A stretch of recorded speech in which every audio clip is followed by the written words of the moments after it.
Eddie Chavez, Ruben Nava, and Jesse Romero. Jesus 911.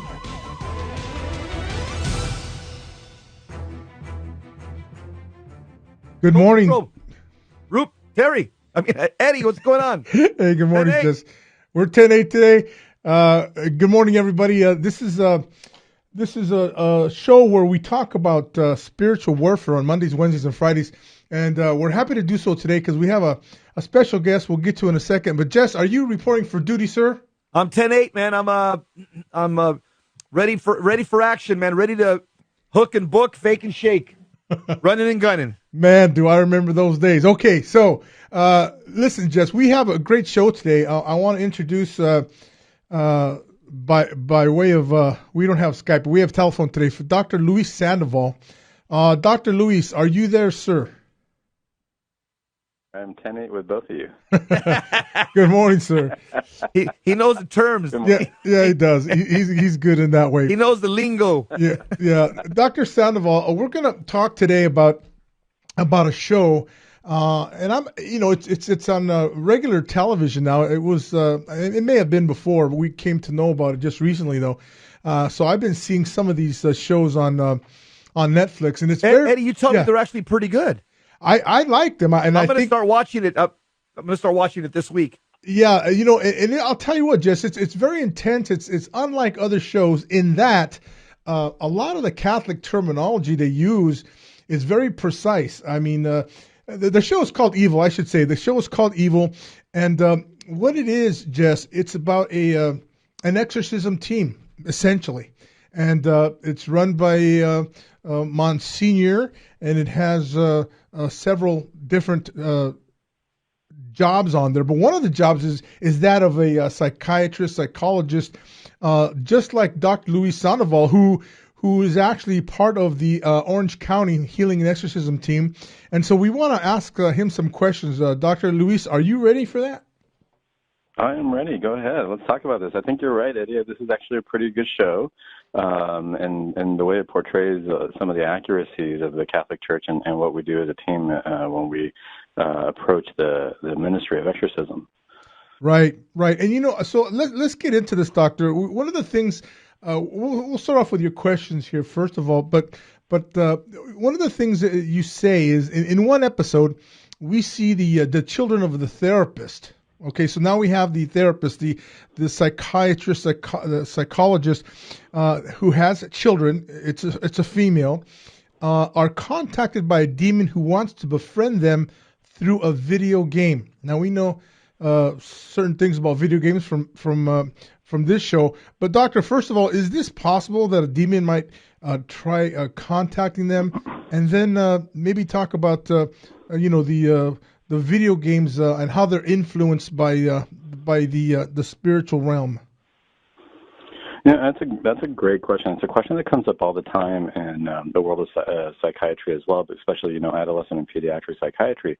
Parents are always wondering, gosh, the video games are becoming much more graphic and violent that we see, and the hard part there is that we attach the word game to it, so it makes it seem innocent or innocuous. And we think, oh, it's just a game, it's a video game. Oh, it's a game about war. It's a game about this. But what we got to remember is get rid of the word game and ask ourselves, what is it that we're looking at? One of the things I tell parents is look at the rating on the game. If it's rated mature, there's going to be a whole lot of content there that's equal to an R or even an X rating as far as movies that are concerned. So the show does a good job of showing that the girls are playing a game, and all of a sudden it starts off very innocent. And there's this little girl, the demon comes up as a little girl and asks them if they want to play, and it's requesting for the children to answer yes or no. And really, is that possible in the real world? It is possible at different levels. I wouldn't necessarily say that, there's one particular video game out there where you got to be cautious of it. But when you think of the word game, there's other games out there that don't have to be on video, like the Ouija board. The Ouija board is sold with games. And what we got to be concerned about is any game, whether it be a video game or a board game, where the game is asking you to go further into the game and is engaging you to answer yes to certain things. Do you agree to this? Do you agree to that? In the video game, in the show, they showed the video game where the little girl says you have to say hell 3 times, and then you have to do this 3 times. Well, anytime we know in our faith that we have to do something 3 times and repetitive, that's a form of a contract. So we want to be cautious about what are our children playing, what is it they're being exposed to, and what do they know about these games, and what's the end goal of the game, what's it trying to do. The game was very graphic in the show, and one thing that I liked that it showed was part of the game, the girls were doing this, and a big demon came out. The Ouija board appeared, and then a big demon came out of the Ouija board, and the girls kind of got scared, but they kept playing. They were engaged. They were kind of getting hooked. And I think that that's something that happens to us in the spiritual realm. We got to be careful of any game that shows violence or destruction or anything along those lines, because that's really what's inviting demonic activity, darkness into our lives, into our thoughts. And we know it's the battlefield in the mind. So if we're exposing our mind to any darkness, we're opening up ourselves, our hearts, our souls to accepting that. Very subtle ways. We don't even realize it because we think we're just playing. But next thing we know, we can be trapped. Look, Right. Dr. Sandoval, this is not as innocuous as some people, some people that are more secular, some people that are very progressive, where they say, hey, that's not a big deal. You let your kids play whatever they want to see. They'll grow out of it. I mean, you're basically calling us back to what St. John Vianney used to say, back when he was alive. He would say quote, we must watch even our mind, our hearts, and our senses, for these are the gates by which the devil enters in. So it seems to me you're appealing more to the St. John Vianney spirituality. Absolutely, because one of the tricks is this. People will say, oh, you can't handle it. It's almost like a bully in the play yard. What, you can't handle it? You're not mature enough to do that? And what we don't understand is, as we're exposing our minds and our souls to this, is not about maturity. And if we were to see what's happening in the spiritual realm, it's the equivalent of putting your hand on the stove in a fire and somebody making fun of you because you can't handle it, or you're not mature enough to handle the fire on the stove. And what's really happening is you're burning your hand. Granted, physically we feel it and we see it, and so we get rid of it. But in the spiritual realm, that's exactly what's happening. We're burning our souls. We're hurting it. We don't feel it in the same way, so we have to be very aware of it. So people will try to mask it and say, oh, it's for mature audiences. Are you mature? And notice the word that's used. It's for mature audiences. So if you can't play this, that means that you're immature. And it really isn't like that. It's really saying it has content in it that's inappropriate for most people to see, but you're choosing to play it. But if we look at the words, it's a very subtle twist on the words, which the demonic is very good about doing. They twist the words around just enough to make it seem like, oh, you're not tough enough to do this. So it's like a bully on the playground telling somebody to jump off from the water tower, and it's like, oh, are you not tough enough to do that? Well, yeah, you're going to die. But this is exactly what's happening in video games and everything we're being exposed to. So I'm always telling parents to just be cautious of the games and to not think of it as, oh, is my kid mature enough or not mature enough? It's really you as a parent. What are you allowing your child to be exposed to? And and this is what we really have to ask ourselves, because ultimately we're the ones who have the authority over our children, and we're the ones who have to answer to that as to what they learn and what they didn't learn. Right. Hey, Dr. Sandoval, have you ever been worried? I mean, this one question that Eddie just asked you about the fact that you're involved in this, you're part of the Orange County team. Have you ever been worried about retaliation? Like this in this one episode of Evil. Retaliation against not you so much. I know you're very strong in your faith, but against your family. Has that ever? Have you ever thought about that? Yeah, all the time. And so this is one of the main things that I do is I think about that all the time, because we can't be naive and think that we get involved in this work or anything like that, and we're not putting a target on ourselves in a certain way. We can be subtle about it, and not many people might know that we do this. But in the spiritual realm, they got a target on us. They know who's fighting against the work that they're trying to do. I'm sure you guys probably experienced some of this even in your radio shows, because you guys are such a vibrant voice of Christ. So yes, I think about that all the time, and I would just encourage families, even if you're not involved in this, what I do is first recognize that my marriage is a sacrament. So a sacrament, just like the priesthood, just like the Eucharist, just like confession, marriage is a sacrament, and we forget that because there's so much marriage out there. There's so many married couples out there that we kind of take it for granted. But I realize that my relationship with my wife is key and instrumental, first and foremost. in terms of making sure that how I treat my wife, how we treat each other is representative of Christ, I want to do that for my children. The better I can be a husband, the less the demonic's going to want to be around, because that's me working on my sacrament and making it come to fruition the way it's supposed to be. And then the other thing in terms of the children, my wife and I, ever since I went to the Liber Christo conference where I met you, Jesse, we've been doing the Angelus 3 times a day. The same Wow. the prescriptions. We actually set our alarm to wake up at 6 a.m. And we do the Angelus right away. Sometimes we snooze afterwards, but kind of monastic. We make sure we do that every day. we do that every day, and we've seen some changes, very subtle, but we notice that there's a certain element of peace that might not have been around before that we didn't even notice. Not that it was bad before necessarily, but it's like, hey, things seem easier sometimes. Or what I also do is that book on deliverance prayers that I know that Dan Schneider talks about. I have that book, and I look for binding prayers and blessings for my children, because I know that as the head of the household, I have to make sure that the house is protected. So I make sure that we do our prayers, because prayers work, but people don't see, just like I described, I'm exposing myself to something negative, and I'm letting my soul hurt and burn, it hurts in the soul. When we pray, we don't realize is that we just took out a bunch of people, and we just punched and fought and annihilated a whole bunch of negative energy and demons and things like that. We don't see that, right, but it's very subtle when it's happening, and I realize that I have that responsibility at home. So, yeah, it's something I think about all the time. Yeah, let me hold the book up that Dr. Luis just mentioned. It's Father Ripperger's book. I don't know if you can see it here. It's called Deliverance Prayers on, yeah. Okay, we'll be right back. We're talking about the movie Evil, the series Evil, which we recommend that any good Catholic take a look at and give us your opinion. We'll be right back. Don't go away.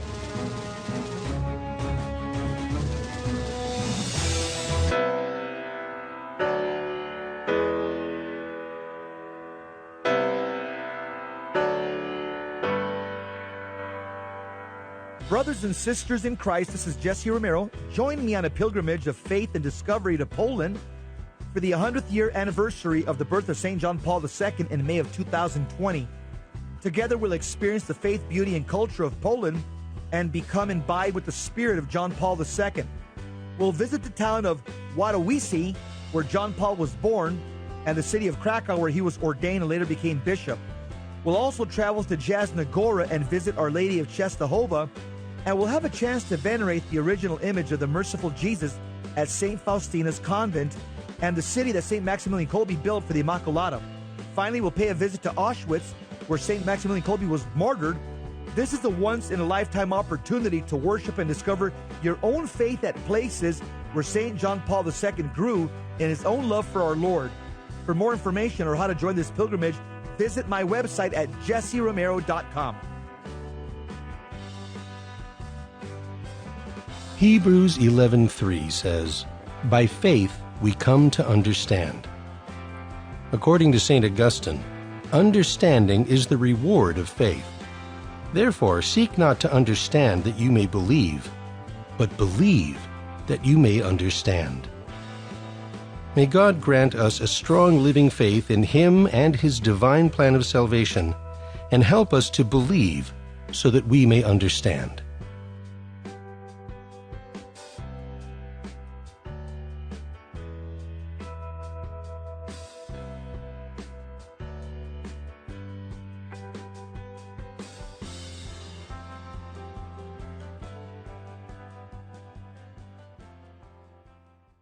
Buying or selling your home or your business property? This is Terry Barber. Real Estate for Life underwrites the Terry and Jesse Show, and they can connect you to one of 900 pro-life real estate agents around the world. And when they receive their referral fee, they will give 80% of it to a pro-life organization.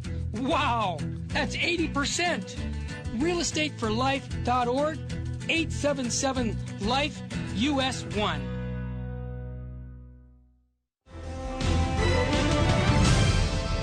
Now, back to Jesus 911. If this call is not an emergency, dial 888-526-2151. Welcome back. Hey, Jesus 911. Three-man car. Hey, we got Dr. Luis Sandoval here. We're talking about a series called Evil. It's on Netflix, and we have an expert here who's giving us his analysis. Hey, Dr. Sandoval, would it be a fair statement to say that, as a psychiatrist, that generally speaking, that we become what we experience through our senses? If we're always pounding, like, for example, the image of pornography in our senses, it's gonna become ingrained in us, and we're gonna start acting out on those things. So, would it be a fair statement to say that, a person, because of our fallen nature, that we could become what we constantly experience through our senses? And by the same token, if you're a prayer warrior, and you're always, you've got to start a strong life of monastic prayer, you're going to become somebody who's more virtuous, or somebody who's going to pursue a life of moral excellence. So is that a fair statement, that we become what we experience through our senses?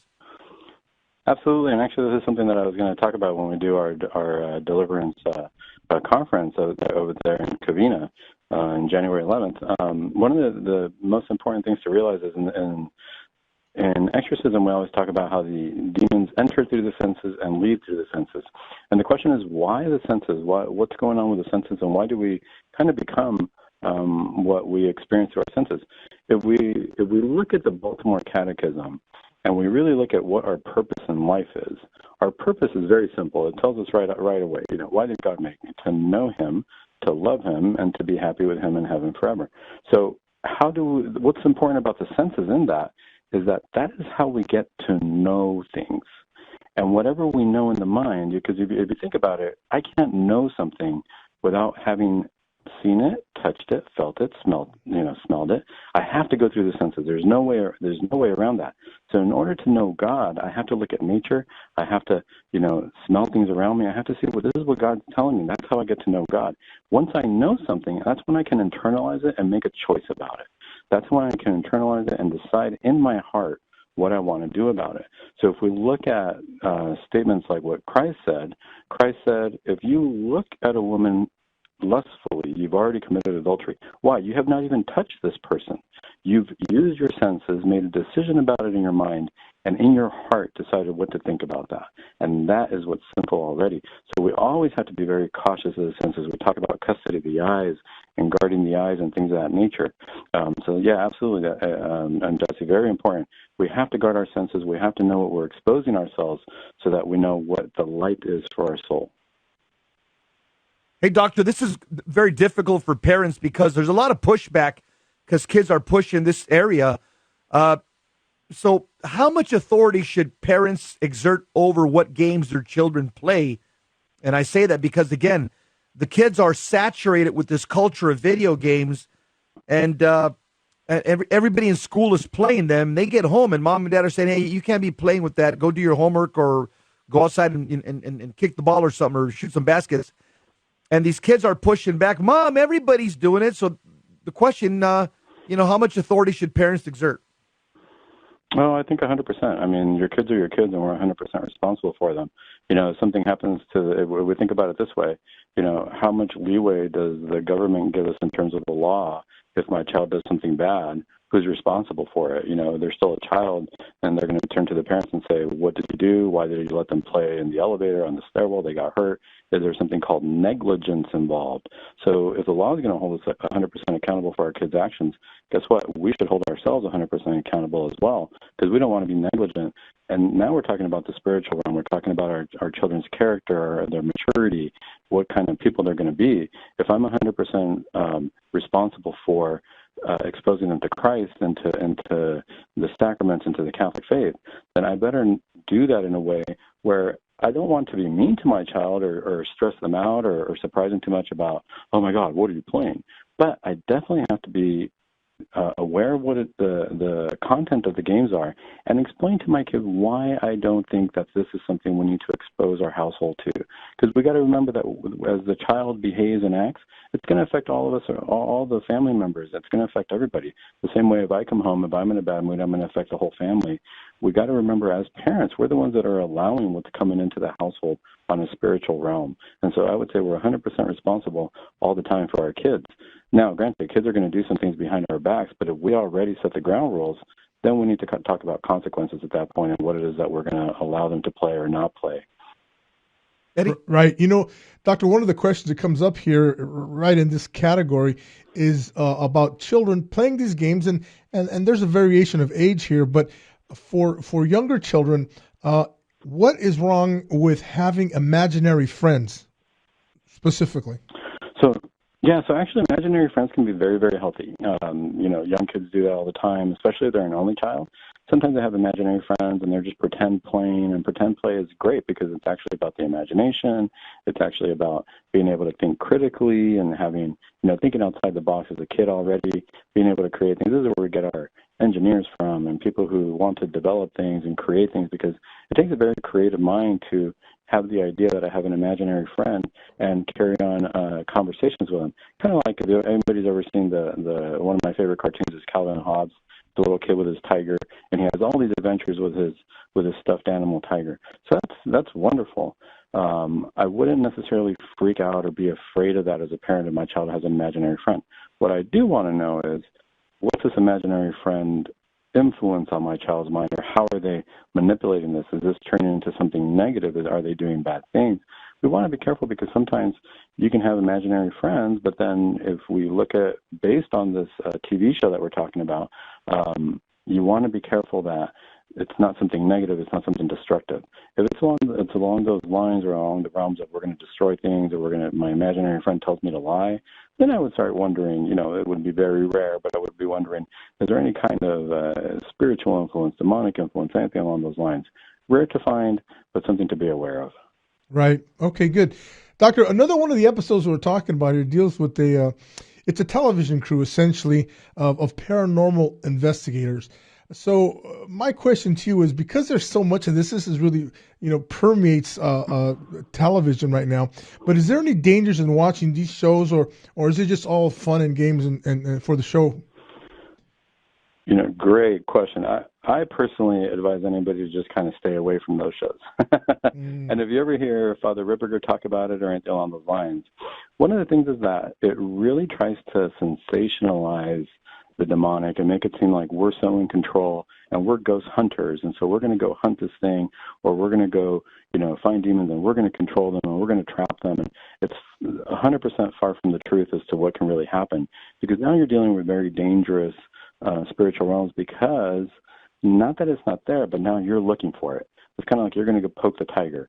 You're going to go poke the sleeping bear. And so people are getting into these shows, and the people in the shows are going through, and there might not have been any spiritual activity there, but their desire to find something might be opening up the realm of darkness or demonic, and things will start to come up. Sometimes they show on this TV show that we're talking about, they'll show how they'll do things, and they'll have props and whatnot to try to bring the audience into it and to create parlor tricks so that it seems like they really found something. But we want to be very cautious of it. I've heard many talks from Father Ripperger, and I agree. He talks about how some of these people become possessed themselves because they don't know what they're doing. They start doing this, and in real life they'll start trying to contact exorcists or spiritual people to help them out or to help explain the phenomenon that's going on, because all of a sudden things got out of control. And watching these shows, do I think that somebody can get possessed or something? Not necessarily, but I think it starts creating a lie in terms of making other people believe or influence people into thinking that, oh, I could do that. Or, you know what? Yeah, there was something weird going on in the attic the other day. Maybe I should go check this out and have the spiritual mindset.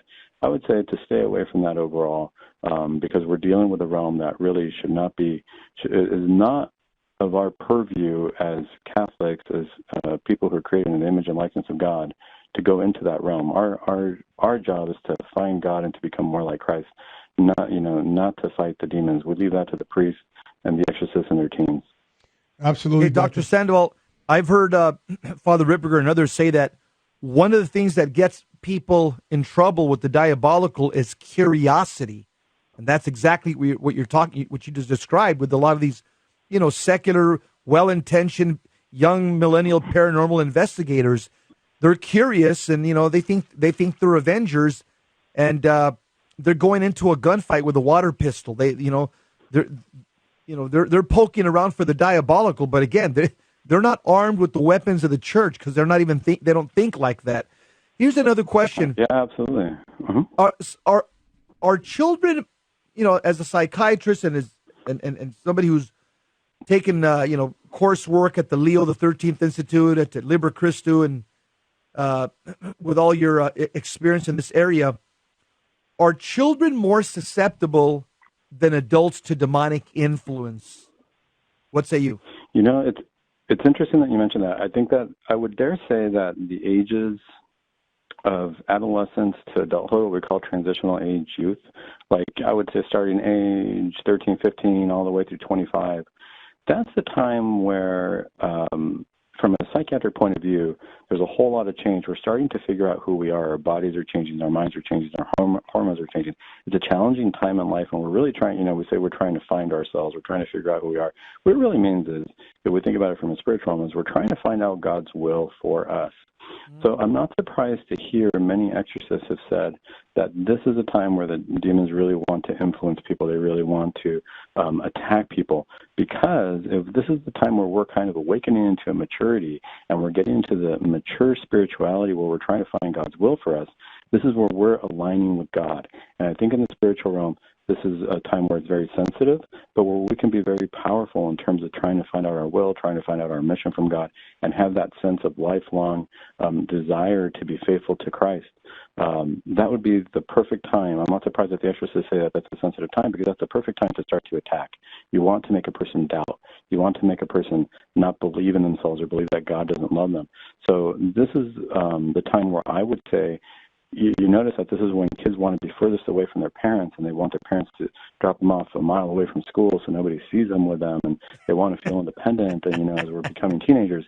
But I would actually tell the parents, this is what I tell the parents that I meet. Sometimes it's the parent that's my patient, and they talk to me about their kid, and they don't know what to say. And I tell them, you can never go wrong with being a parent. What you don't realize is that you want to continue to be on your kid, not in a mean way or overbearing, but you want to continue to give them advice. You want to continue to guide them. And the kid might roll their eyes, but you want to continue to tell them, no, drugs are not good for you.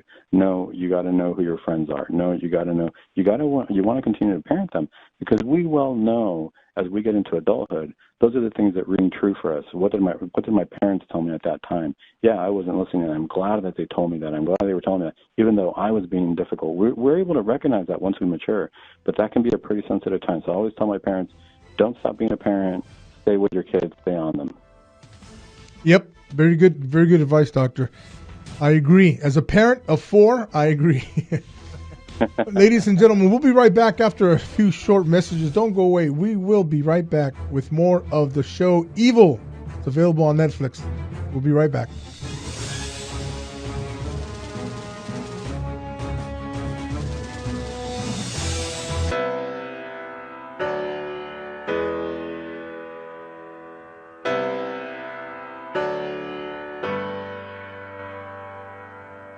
On Apologetics, you have entered into Virgin Most Powerful's Apologetics Dojo, where we go wall to wall with defending, explaining, sharing the faith. Master Apologist Carlo Broussard. Carlo, welcome to Hands On Apologetics. Hey, Gary, it's great to be back in the dojo, my friend. Master Apologist Ken Hensley. Welcome to Hands On Apologetics. Good to see you again, Gary. Good to be with you. Michael Barber, welcome. You have entered into the Virgin Most Powerful's Apologetics Dojo. Gary, thanks for having me on. We are chatting with Master Apologist Carl Keating. Gary, it's great to be back with you. Coming into the dojo is our good friend Steve Ray. Thank you, Gary. Good to be here. Tim Staples, welcome to Hands On Apologetics. Hey, it's great to be with you, Gary. Thanks for having me on. Join many others in Gary Machuda's Apologetics Dojo. We have some of the best Catholic apologists in the nation. Streaming live weekdays from 10 to 11 a.m. Pacific. Hands On Apologetics on Virgin Most Powerful Radio.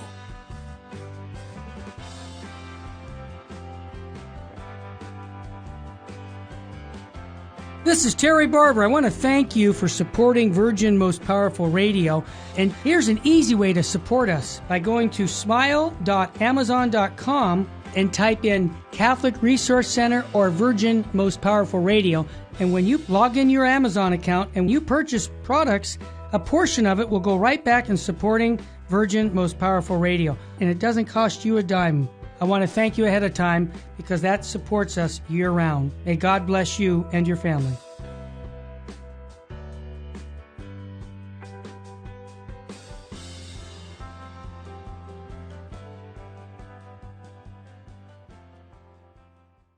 Buying or selling your home or your business property? This is Terry Barber. Real Estate for Life underwrites the Terry and Jesse Show, and they can connect you to one of 900 pro-life real estate agents around the world. And when they receive their referral fee, they will give 80% of it to a pro-life organization. Wow, that's 80%. realestateforlife.org, 877-LIFE-US1.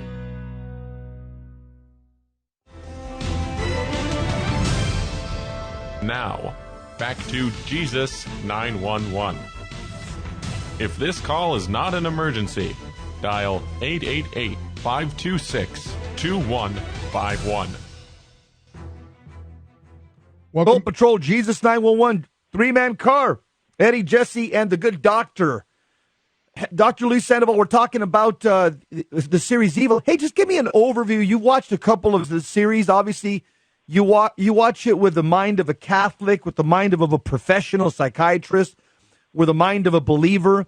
What would you say overall, Dr. Sandoval, regarding some of the series that you've seen on Evil? Is it a pretty good a description of the Catholic faith? Does it present the Catholic faith in a fair way? That's a great question. I always like to see more. I'd like to see a show portray a lot more of Christ and the power of Christ. I know that I know for TV and whatnot, they always focus on the demonic, what the demonic can do, and whatnot. But what I will say is this: it's an accurate portrayal of a team working together to address these cases. Some of these cases are going to be kind of over the top in terms of just like the movie The Exorcist. If anybody saw that, it shows a whole lot of levitation and things like that, which we don't always see. I mean, it's few and far between as far as any kind of case. But the show's pretty good about talking about Catholic terminology and things of that nature. They show that the rosary is a powerful weapon. They show that there's different people on the team for different purposes. So, like for me as a psychiatrist on the team, I'm not there to be a junior exorcist or anything like that. I understand my job, like Dan Schneider always says, you got to stay in your lane. My job is to make a psychiatric evaluation and see what's going on with a person psychiatrically. And then if there's anything outside of the realm of psychiatry, I make a note of that. We would never treat that. We're not exactly sure what that is. This does not fall under the purview of our diagnoses. And so we hand that off to the diocese, and we let the priest and the rest of the team will pray about that and just kind of see what's going on. Ultimately, the exorcist makes the final decision. So the show's actually pretty good about touching on Catholic themes. The only thing I would say about the show is that sometimes it'll show people within the sessions addressing the energument of the person who's possessed or doing things like that, which we never do. It's never, nothing good can come out of trying to direct the exorcist or trying to direct the session if you're not the exorcist. It's always good to let the exorcist lead it, run it, and do the prayers, because he's been given the power and the authority from the bishop, which ultimately comes from Jesus Christ, to run the session. But I got to say that the show's pretty good at bringing up themes that most other shows don't bring up, like even this theme about video games and possibly having influence there, or the themes about how did people get possessed or where did this come from. So I really appreciate that about the show. That's good. That's my impression too, Doctor. The reality of the nuances of evil and stepping into the realm of evil, that's all part of the show. And you always have the primary character, his name is David. He's always saying the rosary, Jesse. He's always saying the Our Fathers and the Hail Marys. It's really I got to watch the show. Oh, absolutely. Yeah, you've got to see it. Doctor, one of the shows there talks about or shows where the team is involved in an exorcism and the demon is playing with their minds at the time. And this is always fascinating me. Can a demon influence the mind, and to what degree? Can you answer that? It's a great question. I know that lately an article came out, I know you guys did it on your show. There's a little bit of a controversy where somebody says the demons can actually read your mind. And what we've always studied and we've always been taught is that the demon cannot read your mind per se. They can't read your mind, but boy, can they influence it. And if we want to look at that from just kind of a practical point of view, I know what my kids are like, or I know what my friends are like. And so I know how to influence their minds, if you will.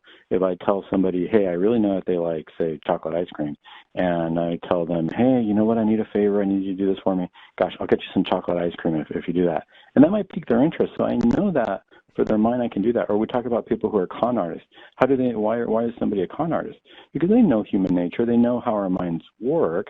And they might not know what we're thinking at the time, but they know that they can get us to think a certain way.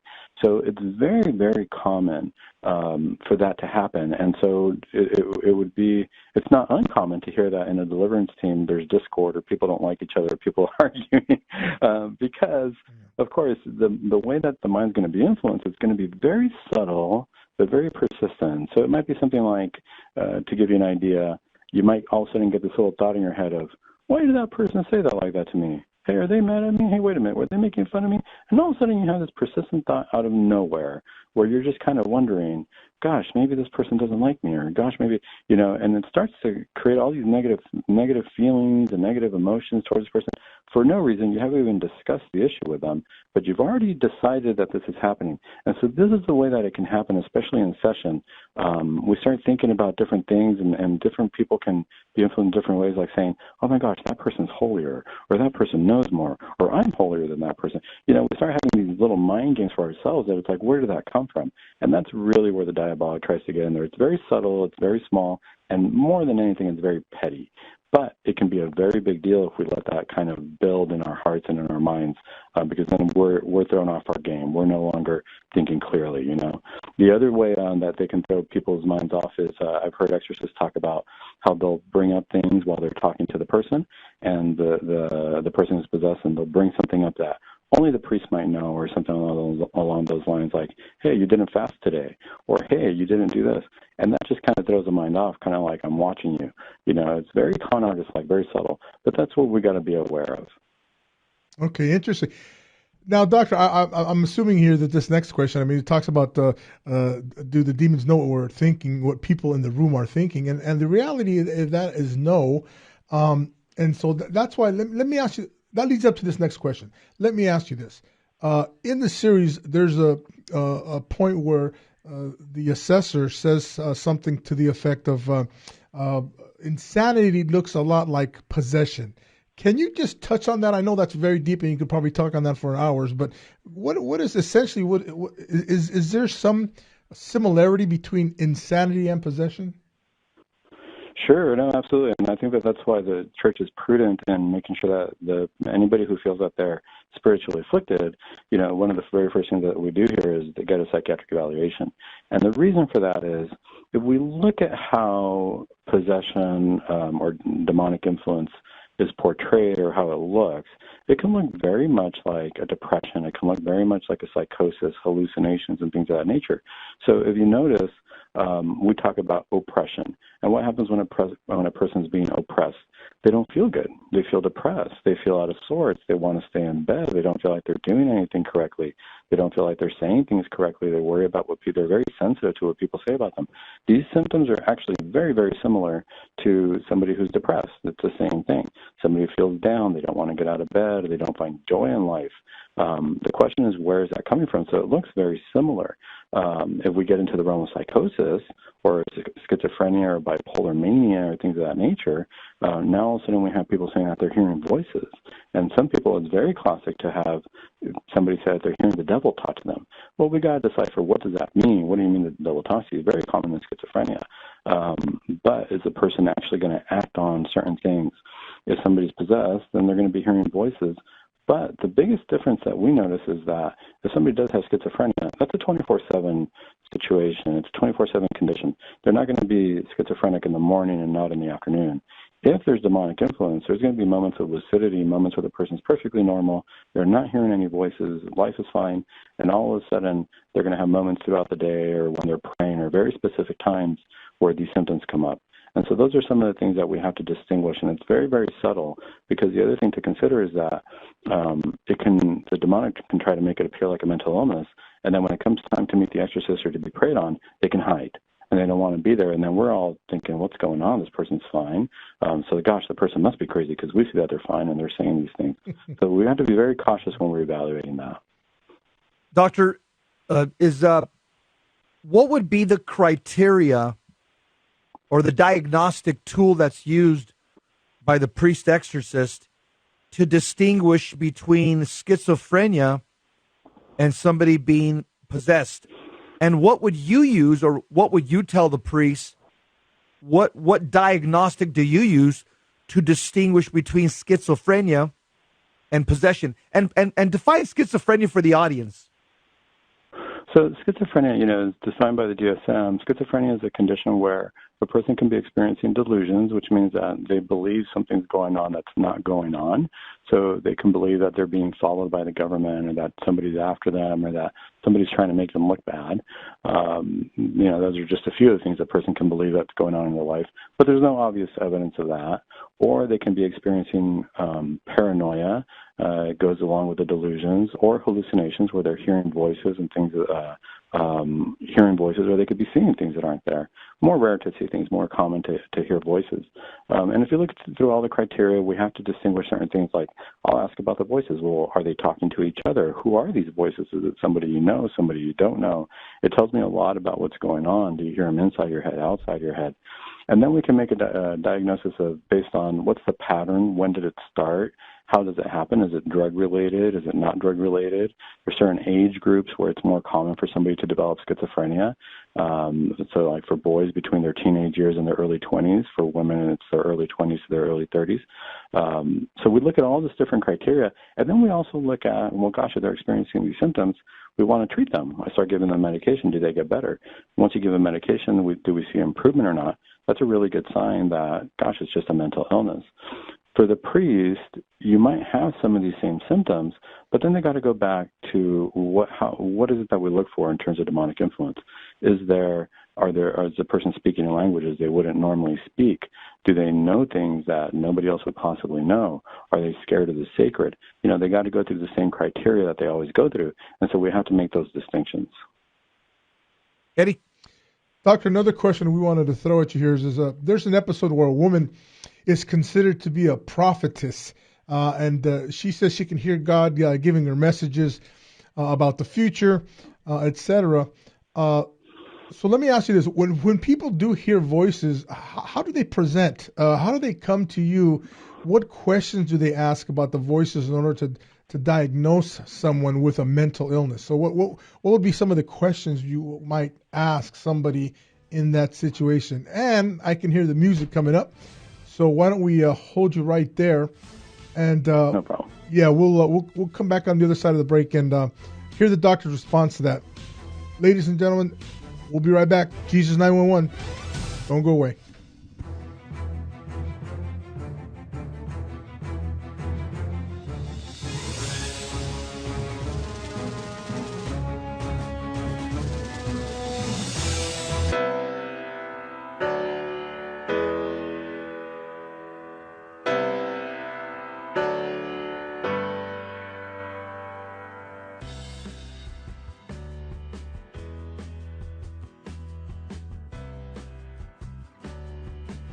Welcome to our January 11th, 2020 Spiritual Warfare Conference.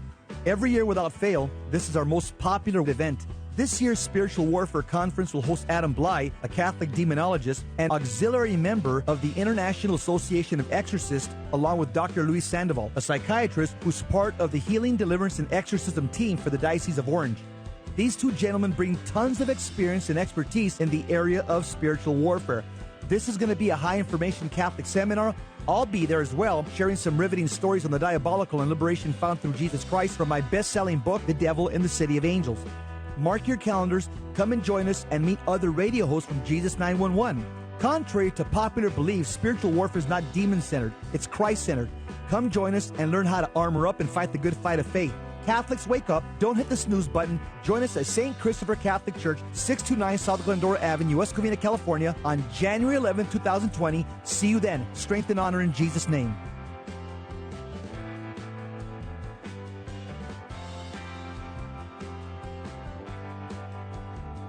Leviticus 11:44 says, "Consecrate yourselves and be holy, because I am holy." St. Vincent Pallotti said, "You must be holy in the way God asks you to be holy." God does not ask you to be a Trappist monk or a hermit. He wants you to sanctify the world and your everyday life. May God show us the path to holiness and help us to follow it all the days of our life. Buying or selling your home or your business property? This is Terry Barber. Real Estate for Life underwrites the Terry and Jesse Show. And they can connect you to one of 900 pro-life real estate agents around the world. And when they receive their referral fee, they will give 80% of it to a pro-life organization. Wow! That's 80%! realestateforlife.org, 877-LIFE-US1.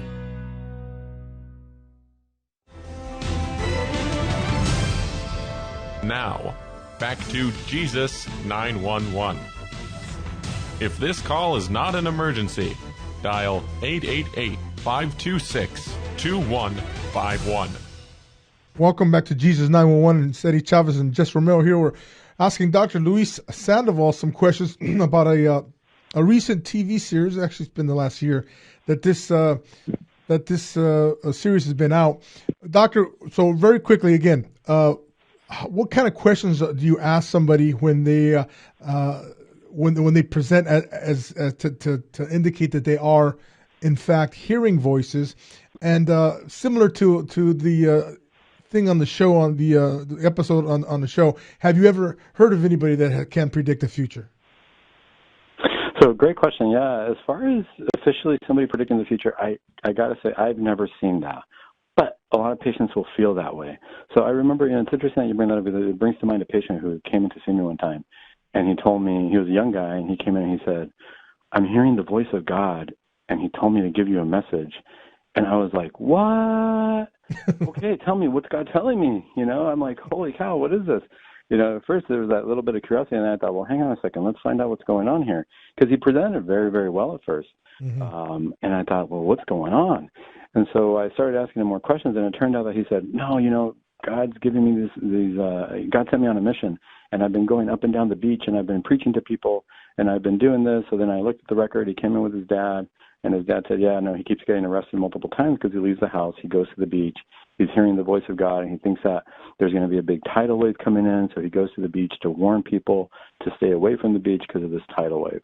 And this was here in Orange County. And so, you start to investigate, and what is it that you're hearing? What's the message that you're getting? What's going on? And he couldn't live on his own. He was in his early 20s. He needed his parents to guide him because that was one of the thoughts he would have. He would all of a sudden get different thoughts where he felt that he needed to go to the mall to preach to people. And it was all very spiritually related. So one of the things that we talk about is something called hyper-religiosity. So when people get psychotic or when they get into their manic symptoms, sometimes if they're bipolar, they can get very hyper-religious. They can start to believe that they either have a mission from God or that they have to be holy or that they have to do extreme fasts. And it's very important to distinguish that. We all hear stories of saints who heard the voice of God or angels or somebody speak to them. And the difference there is you have to really see, is this person still able to have a logical conversation with you? Is what they're experiencing interfering with other people? Are they going to bother other people? That wouldn't be a normal, as we've seen in our Catholic history and the lives of saints, that would not be a normal pattern.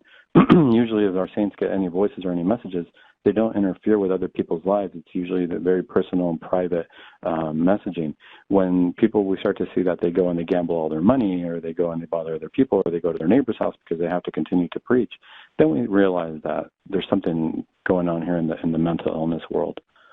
Okay, so that was somebody that was experiencing some mental issues then? Yes. Okay, very good. Go ahead, Jess. Doctor, would you just describe it? And it's called hyper-religiosity. I've heard other exorcists talk about this as well. Is this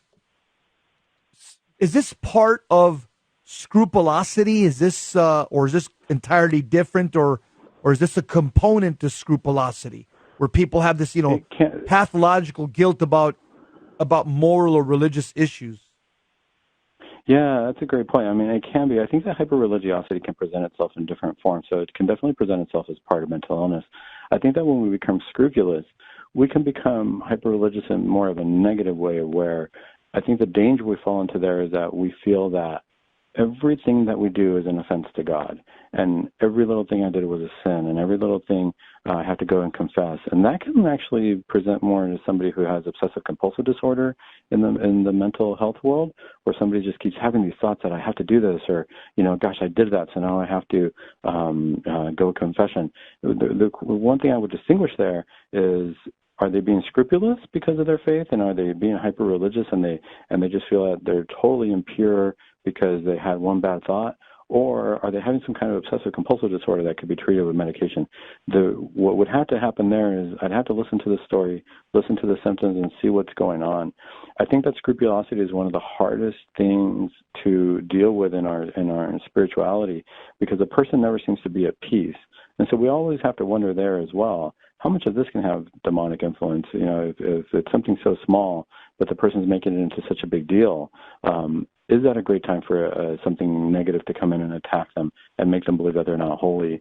So scrupulosity can present with hyper-religiosity as well. It's just a matter of distinguishing, is this coming from a mental illness point of view, or is this more of a personal religious hypersensitivity type of situation? Okay, very good. Doctor, one thing I want to ask you here is something that I heard on the show, and it may or may not apply to something that you're familiar with or do, but what is the difference between a psychopath and a sociopath? I'm just curious. Question. Yeah. No, that's a great question, because so we have the social terms that we use. Oh, that person's a psychopath, or that person's a sociopath. And colloquially, what that really means, that we make the distinction. It's pretty much the same symptoms, but a psychopath is supposed to not be as intense as a sociopath is not as intense as a psychopath in terms of what their presentation is. And in the psychiatric realm, we don't really use those terms. We can use those terms, but what it really is referring to is something called antisocial personality disorder.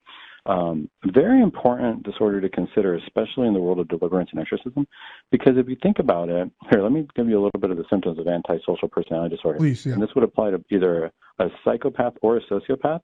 So just a few points.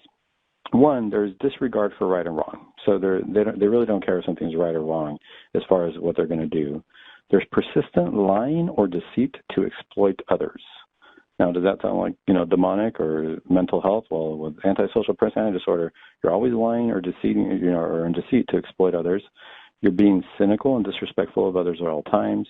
Now, here's a key one that people don't realize. Somebody who's a sociopath, a psychopath, or as we say, antisocial personality disorder, they are very charming. They use their charm or their wit to manipulate others in order to get their own gain. They know how to manipulate things. So if anybody's heard of the serial killer Ted Bundy, right. If you look at that series, he was very charming with the ladies, but then he would kill them all. And so he was a classic example of antisocial personality disorder. One of the key things for these people, though, or a sociopath, is that they have no remorse, absolutely no remorse. To them, for me to say, gosh, this pencil is in my way, so I'm going to move it to the side of the desk, the equivalent reaction or the equivalent thought process in terms of killing somebody because they're in my way. They don't see it as good or bad. It's just, this is what I needed to do to get across the street, or this is what I needed to do to reach my goal. And it really doesn't matter. There is no moral compass. And so it can be very, very challenging because there is no medication for treatment. You can't treat this person. The best treatment is having the idea of legal ramifications, because usually we'll see that the only thing that will stop somebody who's antisocial is the idea of, I don't want to end up in jail, or I don't want to have negative consequences on me, with complete disregard for negative consequences on other people.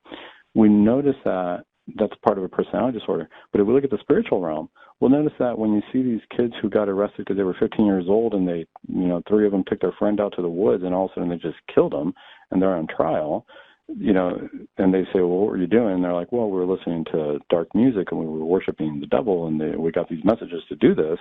We can say that, that's antisocial personality disorder or conduct disorder, but we've got to look at what's surrounding that, because it looks very, very similar. There's no disregard or there's complete disregard for anything good, and they really, really don't care about anything. Interesting. Hey, Dr. Sandoval and Eddie, since you guys have watched the series, and I haven't watched it yet, but I'm going to start, let me ask you, does it really show Catholic healing, deliverance, and exorcism in a positive light, or does it also borrow from Protestant, deliverance models and stuff, or is this mainly a Catholic, deliverance background that's found in this Netflix series Evil? I would say from what I've seen, it sticks pretty closely to the Catholic mentality and ideology. You hear the priest praying. They do have to go to a priest, and they have the team there, and they're using Catholic terminology to do it. There's some things that are not 100% accurate. I think it's just part of the show. Like, I remember in one episode they said, gosh, when you start the exorcism, you just can't stop it. And they were going to go for 12 hours and do this. And that's not completely accurate of how we do it. But I want viewers to realize that sometimes things are sensationalized a little bit, but the overall premise is it is from a Catholic basis. What people need to understand is exorcism and deliverance ministry is a lot more like visiting a doctor. You go in for a session, people will pray, the team will pray for you for about an hour and a half, depending on the session, and then they reschedule you for the next session in a couple of weeks or in a month, depending on what your individual needs are.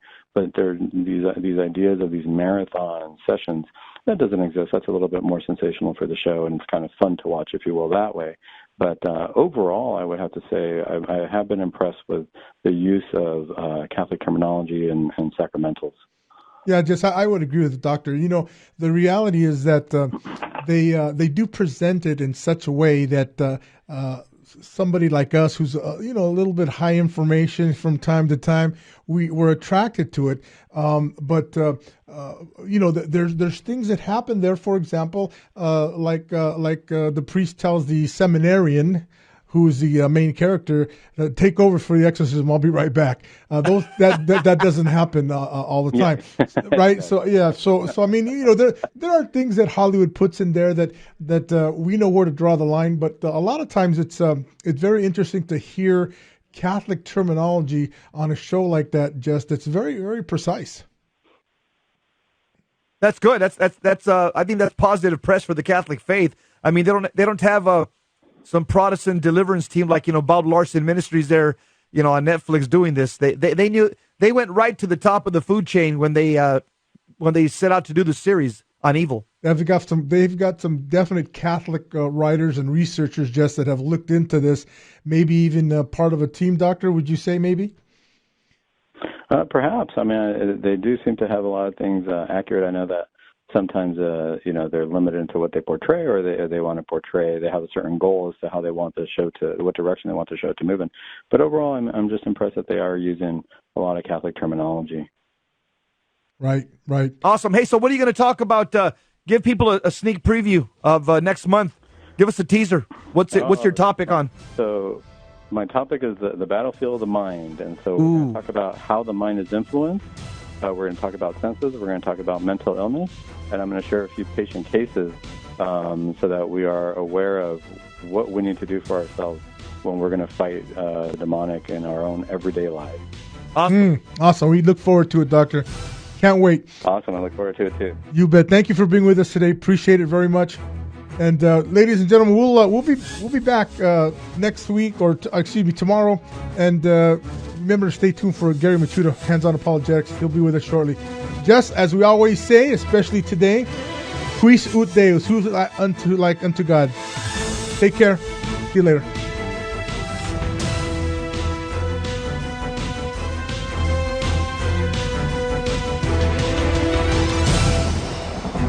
St. Faustina's Prayer for Priests. O my Jesus, I beg thee on behalf of the whole Church, grant it love and the light of thy Spirit, and give power to the words of priests, so that hardened hearts might be brought to repentance and return to thee, O Lord. Lord, give us holy priests. Thou thyself maintain them in holiness. O divine and great High Priest, may the power of thy mercy accompany them everywhere, and protect them from the devil's traps and snares, which are continually being set for the souls of priests. May the power of thy mercy, O Lord, shatter and bring to naught all that might tarnish the sanctity of priests. For thou canst do all things. Amen. Virgin most powerful, pray for us.